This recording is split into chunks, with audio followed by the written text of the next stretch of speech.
Now let's move on. And a 30-year-old man of Murang'a village in Kandara has died after a section of Gatayo quarry in Murang'a location caved in, burying him alive.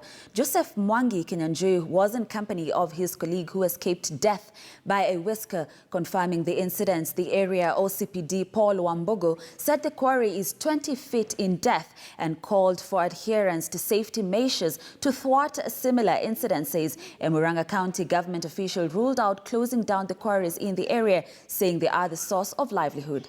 Information that within Guba Kwale, situated within Rukira sub-location, that is Murang'a, there was an incident that had occurred. The police officers rushed to the scene and they found that one Kwale had caved in while two people were inside there. One managed to escape. And the one who was unlucky, by the name Joseph Mwangi Kinyanjui, aged about 30 years, he was not able to escape. Members of the public actually lashed in and they took all the necessary steps. Together with the police, they were able to retrieve the body, and the body has been taken to General Cargo mortuary, Mudika, for the post-mortem analysis and also to establish the cause of death.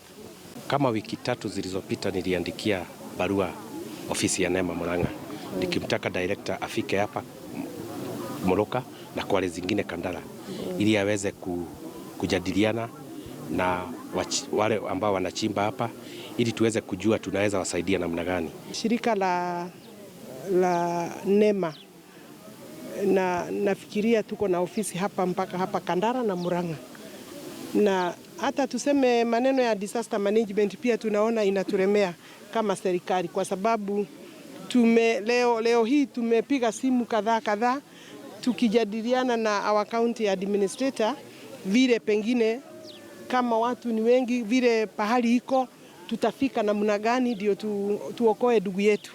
Kwa hivyo shirika la NEMA linatakiwa kuwa linazunguka si hapa Kandara peke yake lakini Kenya mzima.